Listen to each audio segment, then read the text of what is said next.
little song for us. So my name is Jason Bailey. I'm one of the founders of Eastside Games. In case you don't know, we are the most awesome game studio ever. We're 50 people, Gastown, make mobile social games, bootstrapped, profitable, growing, making shit happen. This is disturbing because you guys can see me and I can't see you. Do I have a button? Do you have buttons? I gotta push buttons. Yeah, just press the arrow.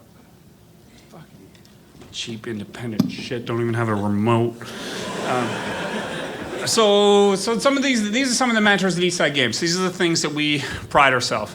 And first and foremost, or second on the list, is culture is king. Our goal at Eastside Games is not to make the world's best games. It's not to be the world's largest gaming studio. It's not to make absolutely stupid amounts of money. It's about having a place to go where we're proud to be every day. Having a place to create and dream and innovate and iterate where we're excited, happy, respected, and want to be there every day.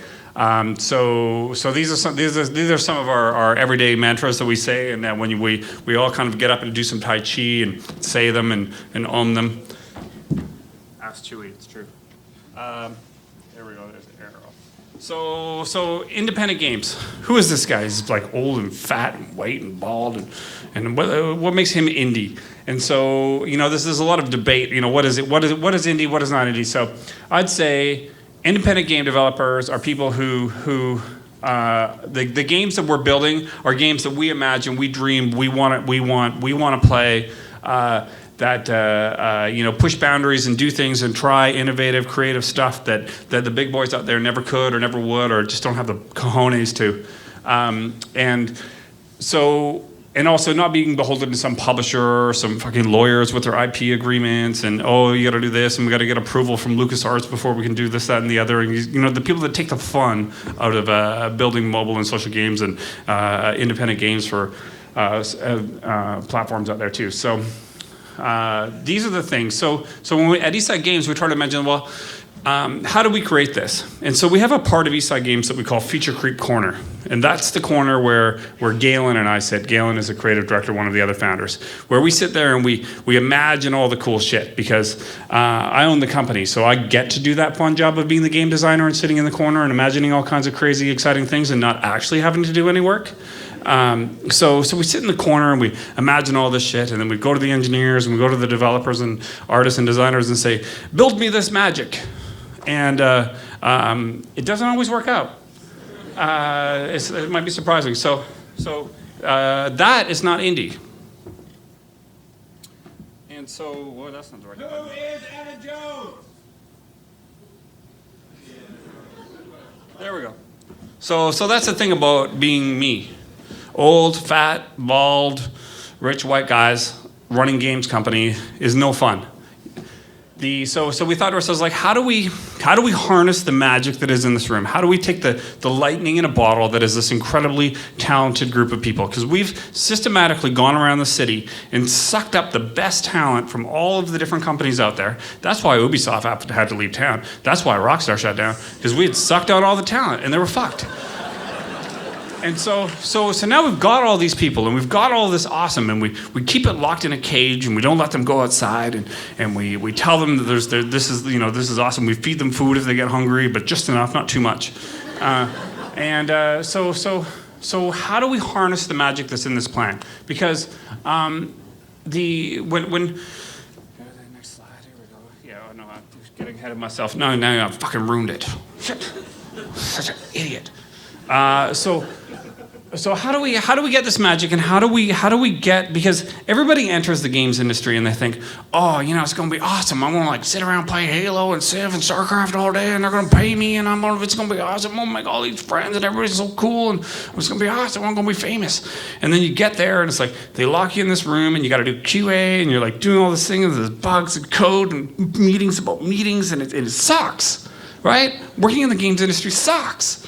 So how can we take the suck out and put the awesome back in?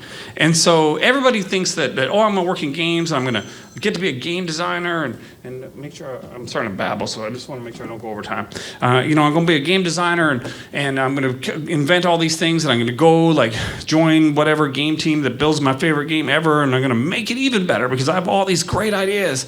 And then you get there and you realize that those fucking white guys in the corner, they don't care about your ideas. They just want to build what they want to build, and you have to go sit there and do their stupid stuff. So we decided to solve for this, and we decided that going forward, we would never again build any game that I wanted to build, or that Josh wanted to build, or that Galen wanted to build.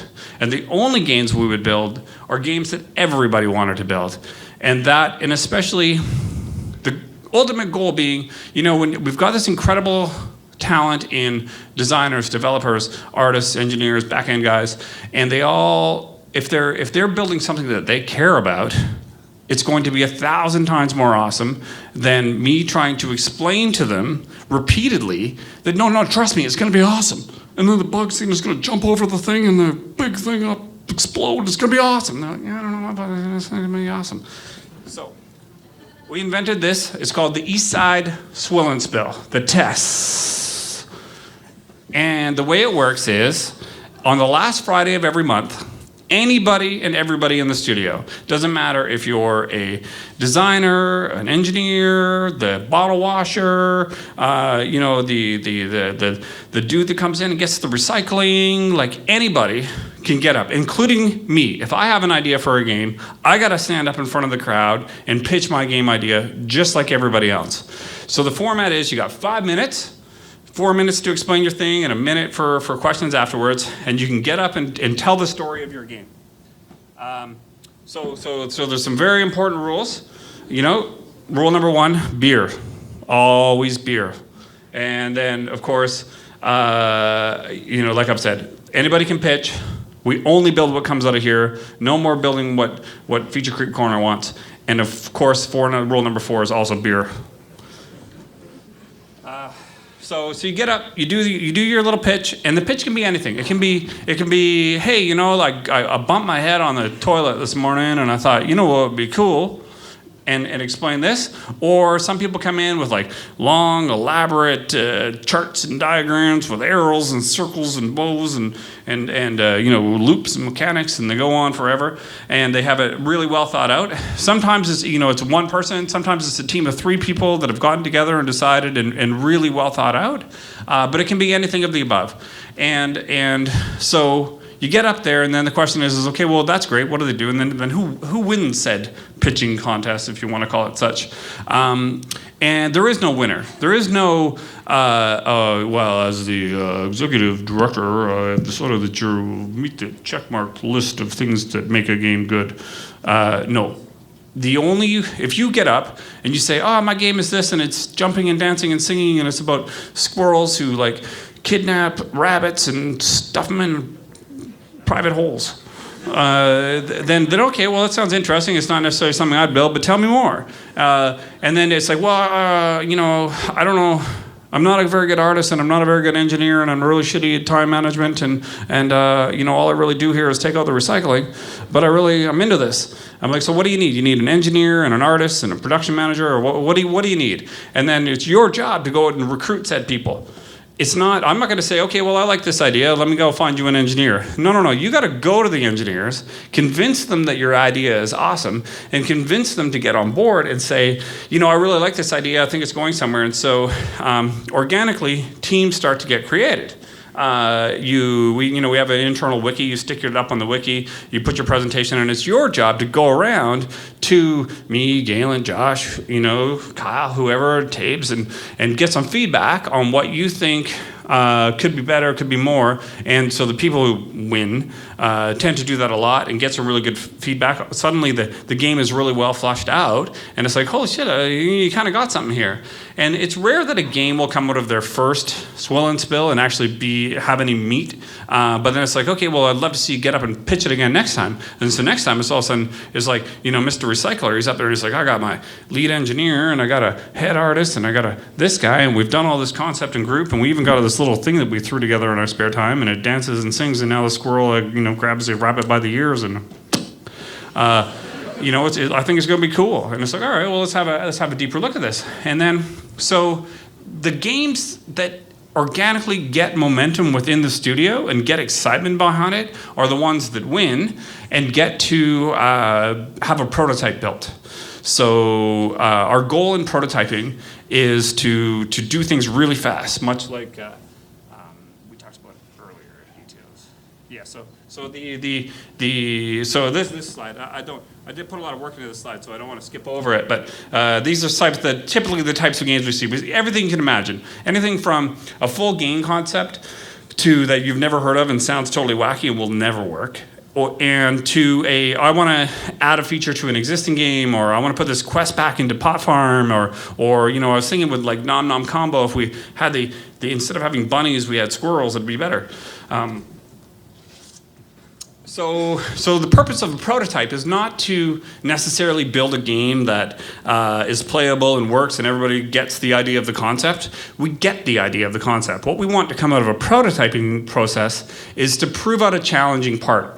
What is the one thing about this game that is going to be the hardest? What is the thing we're not really sure? Like, I don't really know that the squirrel is going to enjoy that process with the rabbit. Like, I'm just not really sure that that's going to be fun, especially for the rabbit. So let's build that part, and we'll see. And then so we give them 3 days, paid, of course, and it's their choice whether they want to put in a normal day or work really hard and go over the top. And so they work Friday, Monday, Tuesday. And then on Wednesday, we do our weekly lunch and learns, which is where we feed everybody very small amounts of cheap food because too much protein, you'll figure out that you're in a cult and want to leave. So we limit the protein. And you present the game at that time. So in the 3 days, you learn a lot of things, and you get to understand, well, like, these are the additional challenges, and these are what's next, and this is what did work or didn't work. And we really want you to learn something personally and grow as a person in the games industry, and also bring back something for the entire studio to learn. Whether that's, you should really plan your things out. And we would find that we would have been more productive if we had a plan. So you should plan things. This is one of our biggest learnings so far. So out of this process, so we've done this a few times now. We're getting it kind of honed down. And so one of the games we built was a game called Deep Sea Racing, whereas essentially it was ninja fishing. Only after you caught the fish, instead of chopping them up in the boat, you put them in the thing and you race them. Makes no sense, but boy, was it fun. So again, spent a few days, built a prototype, felt it around. That one was fun. Another one, we didn't actually build this one, but this is another example of a game. It was like a draw something, flipboard, animated. It was like draw something, only animated. And some interesting things. This one still is being worked on. You never know. It could be the next big thing. This one, Voxelbots. It's like a puzzle battle. It's like Dungeon Raid, Puzzles and Dragons, Puzzlecraft meets like a battler and all these things. But again, boiling it down to something simple. We built a prototype of this, and then so then what do we do? Okay, well now we have a half a dozen prototypes kicking around in various states of unfinished. Meanwhile, we're trying to run a company, which we're not. We're just having a good time. So what do we do now? So we take them down to GDC, we take them to different game conferences, we do it like here, we get a bunch of people to sit down and play it. We start to get some customer feedback and some player feedback and decide overwhelmingly in one way or another, there's going to be a favorite. I got to make sure that I'm not babbling on too long because I tend to do that. Just ask my mom. So the overall winner so far has been this one we just showed you, Voxelbot. We showed this to various publishers down in the valley last GDC, and they all sprung one for Voxelbots, and because it's like everybody wants to be Puzzles and Dragons. Who doesn't want to be Puzzles and Dragons and make like $18 billion a minute? So these are the things that begin to come to life. But the important thing to know and to understand is games will be better if. the people who build them love them. And so it's easy for a group of 2 or 3 small independent developers, it's like you and your buddies out of school, and you're working on something. But when you get to a certain size, 20 people, 30 people, 40 people, 50 people, turn into a real game studio and not just a bunch of yahoos. It gets a lot more challenging to harness that energy. And so we're really proud of this process that we've built called the Spill and Spill. We're continuing to iterate and do better by it. And we're hoping that this is going to help create better working environments and game studios that people want to work at, to keep the spirit of being an independent studio as we continue to grow bigger and ultimately create absolutely fucking phenomenal games. So that's my hope. So that's about all I have to say today. I hope I supplied enough dirty words. Fuck, shit, damn. And yeah, so if you have any good ideas for games, because truth be told, really this is just like a big ploy for me to get all my employees to get up and tell me their great game ideas so that I can then steal them and own them and have them be mine and make lots of money from them and not pay them anything because I'm evil. So you should come work for me and give me your ideas. And this is where you can do it. So thank you for your time. If anybody has any questions, I wouldn't know because I can't see any of you. But I think we have about 3 minutes left. If anybody wants to ask me why I'm so goddamn evil and what makes me so fucking indie. Nobody. Oh, nobody's got any cojones in this whole place. Come on. It's because I have a big chip on my shoulder. I grew up in the trailer park, and everybody told me I could never become anything, and they bullied me, and they pushed me around, and now, fuck them, I'm showing them. Yeah. What's that? I hate those things. That's a good idea. Well, you have to go and capture their tears. Yes. Anybody else got it? So anyway, that's the long and short of it. I think it's a really interesting process. Sorry, what's that? How are we getting hired? We're not actually hiring. There's a few things that we need, but essentially, we've gotten to the state I want to be. I've built a bunch of companies, those of you who know me, and I don't want to be any bigger. I don't want to get too big, and then you look around the office and you go, who the fuck is that guy? And I pay him? Josh, how much do we pay that guy? I don't think he does anything. And it's right around 50 where you start to needing a schedule on the board, on the boardroom to see who it is, and then you start having meetings about scheduling meetings. That's when I just want to jump out the fucking window and I want to quit. So we're right at the stage right now where this is about as big as I want to get. Occasionally we shift people out as we need things. We're always looking for senior engineers. Who isn't? We're always looking for great artists, and we actually have a couple of holes for artists and animators right now if anybody's available. But if you want to be a game designer when you grow up, you are fucked, my friend. Because nobody hires game designers. Everybody wants to be a game designer. That's why we went into the games industry, because we love games and we want to build games and we have all these cool ideas for games. So nobody hires you to be a game designer. That's how you end up being a producer. Oh, now the producers want to fight me. No, there's producers add a lot of value and you're a really important part of the machine and blah, blah, blah, blah, blah. But why did I sponsor this? Because they said that I could get up on stage and say dirty things. I sponsored this because I love independent games. Because I want you guys all to build something fucking awesome. I don't care about IPOs and Zyngas and EAs and all of this stuff. I pay attention to it, but I just want to see awesome shit coming to life. And that's why I want to continue to be an independent game developer. And in all of the businesses that I've built over the years and all of the things I've done in the games industry, the favorite part to me has always been watching 3 guys in their basement build something awesome and watch it grow into the next beast. Like right now, my favorite story, I want to be their boyfriend so bad. The guys from Supercell, right? 14 months ago, this company didn't exist. And now they're making $2.4 million a day from Clash of Clans and Hay Day. And you can't say they're lucky. I remember when Hay Day came out, and I'm like, oh, this shit's smart. And then they did it again. Like, they're 2 for 2, these guys. And they've grown from, they just raised $135 million on an $800 million valuation in 14 months. 0 to an $800 million valuation in 14 months. The fastest growing company ever in the history of the world. 3 Finnish guys. And are now 20 odd or whatever. It's like, that is an awesome story that I love to see come to life. And I'm very sure that the 3 of you eating ramen noodles and Kraft Dinner are just on the cusp of being Supercell. You just keep at it. All right.